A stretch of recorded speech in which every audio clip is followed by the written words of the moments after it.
kulinda moyo ni la kwako. Ndivyo Biblia inavyosema, linda moyo.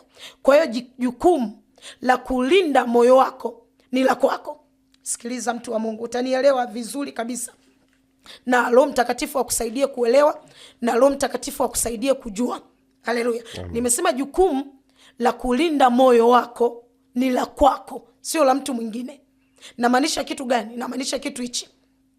Biblia inaposema kila silaha itakayofanyika haitafanikiwa. Haleluya. Kumbe zipo silaha zinazofanyika, na sio zinafanyika tu, zinafanyika na kutumwa. Haleluya. Sasa kufanikiwa kwa ile silaha ambayo imetumwa, kwa lile neno ambalo limetumwa kwako, inategemea wewe.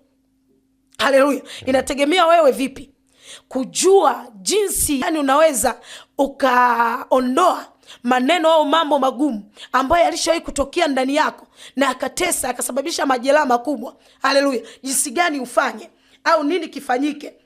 Bwana Yesu asifiwe. Jina la Bwana libarikiwe. Amen. Unajua kuna baadhi ya maisha ambayo tunaishi katika uhalisia wa kawaida kabisa. Unaona? Bwana Yesu asifiwe. Unajua kuna wema ambao unaweza ukafanya lakini ukalipwa mabaya. Watu wengi sana wanatarajia kwamba anapofanya mema basi alipwe mema. Unaweza ukafanya mema lakini ukalipwa mabaya. Lazima ujue pamoja na kufanya mema lakini mabaya nayo ni malipo.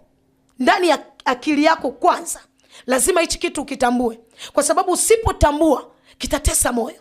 Tumeona watu wengi wanaumizwa juu ya mambo yanayotokea. Anafanya mema mengi sana, anawatendea watu mema, lakini inafika wanamlipa mabaya. Kwa yale malipo ya ubaya anafika ndani ya moyo anaumia. Hata huyu nimemsomesha mwenyewe, nimemlea mwenyewe, amekaa kwangu, nimemsaidia kwa mambo mengi, lakini imefika amenifanyia ubaya. Haleluya. Tayari hiyo sumu ambayo imeingia ndani. Haleluya. Sasa una uwezo wa kuizuia hiyo sumu, lakini pia una uwezo wa kuiondoa hiyo sumu.